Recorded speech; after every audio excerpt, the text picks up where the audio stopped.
जय ओए अष्टमी माता की। अगर आपके अपने मिसेस पर्वत यूट्यूब चैनल पर पहली बार आए हैं तो आप इस चैनल को सब्सक्राइब करना मत भूलिएगा और मैं आपको ऐसी ही जानकारी देती रहूँगी।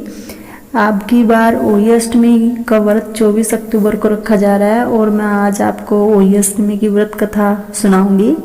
तो आइए सुनते हैं। प्राचीन काल में एक साहूकार था जिसके 7 बेटे और 7 बहुएं थी। एक साहूकार की एक बेटी भी थी और दीपावली में ससुराल से मायके आई थी। दीपावली पर घर को लीपने के लिए 7 बहुएं मिट्टी लाने जंगल में गई तो ननद भी उनके साथ चले गई। दीपावली से पहले कार्तिक बंदी अष्टमी को 7 बहुएं अपनी इकलौती ननद के साथ जंगल में मिट्टी लेने गई। जहाँ से वे मिट्टी खोद रही थी वहीं पर स्याऊ सेह की मांद थी। मिट्टी खोदते समय ननद के हाथ से सेही का बच्चा मर गया। इससे क्रोध में आकर स्याऊ माता ने ननद से कहा कि अब मैं तेरी कोख बांधूंगी। तब ननद अपनी 7 भाभियों से प्रार्थना की कि तुम में से कोई मेरे बदले अपनी कोख बंधवा ले। सभी भाभियों ने अपनी कोख बंधवाने से मना कर दिया, लेकिन छोटी भाभी सोचने लगी अगर मैं कोख न बंधवाऊंगी तो सासू जी नाराज हो जाएंगी।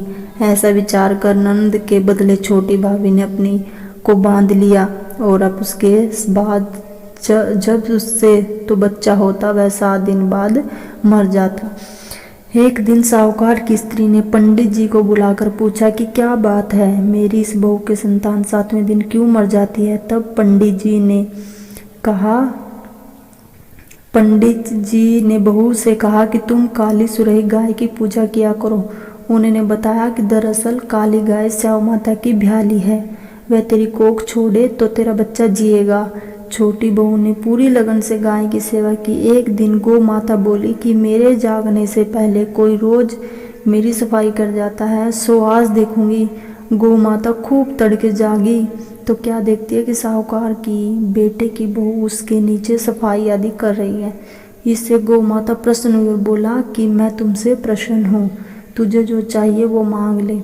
तब साहूकार की बहू बोली कि स्याऊ माता तुम्हारी ब्याली है और उन्होंने मेरी कोख बांध रखी है, उनसे मेरी कोख को खुलवा दो। गौ माता ने कहा अच्छा। तब तो गौ माता 7 समुंदर पार अपनी भ्याली के पास उसको लेकर चली। रास्ते में कड़ी धूप थी इसलिए दोनों एक पेड़ के नीचे बैठ गई। इतने में वहाँ एक सांप दिखाई दिया। उसी पेड़ पर गरुड़ पंखनी के बच्चे थे। सांप गरुड़ पंखनी के बच्चों को मारने लगा। तब साहूकार की बहू ने सांप को मार कर डाल के नीचे दबा दिया और बच्चों को बचा लिया। थोड़ी देर में गरुड़ पंखनी आई तो वहाँ खून पड़ा देखकर साहूकार की बहू को चोंच मारने लगी। तब साहूकार ने बोली कि मैंने तेरे बच्चों को मारा नहीं है, बल्कि सांप तेरे बच्चों को डसने आया था।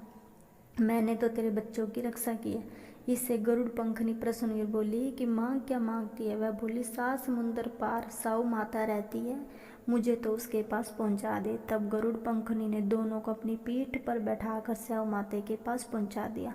स्याऊ माता उन्हें देखकर बोली कि आ बहन बहुत दिनों बाद आई। फिर कहने लगी कि बहन मेरे सिर में जूं पड़ गई हैं। तब सरोई के कहने पर साहूकार की बहू ने सिलाई से उसकी जुएं निकाल दी। इस पर स्याऊ माता प्रसन्न होकर बोली कि तेरे 7 बेटे और 7 बहुएं हो। साहूकार ने बोली कि मेरा तो एक भी बेटा नहीं है, 7 कहाँ की हों। श्याम माता बोली वचन दिया, वचन से फिर तो धोबी के कुंड पर कंकरी हों।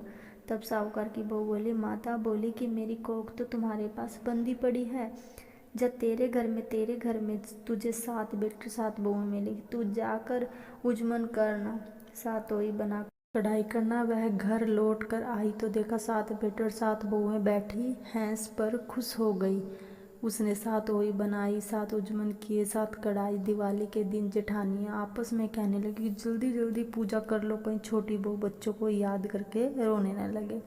काफ़ी देर तक रोने की आवाज़ नहीं आई तो जेठानी ने बच्चों को भेजा। वापस जाकर कहा कि चाची तो कुछ मान रही है, खूब उजमन हो रहा है। यह सुनते ही जेठानियाँ दौड़ी दौड़ी उसके घर गई और जाकर पूछने लगी तुमने कोख कैसे छुड़वाई। वह बोली तुमने तो अपनी कोख बंधाई नहीं और मैंने बंधा ली थी। तब स्याऊ माता ने कृपा करके मेरी कोख खोल दी। हे मेरी ओई अष्टमी माता, जैसे आपने साहूकार की बहू की कोख खोली ऐसे ही सभी औरतों की को खोल दे और सभी को अपना आशीर्वाद देना।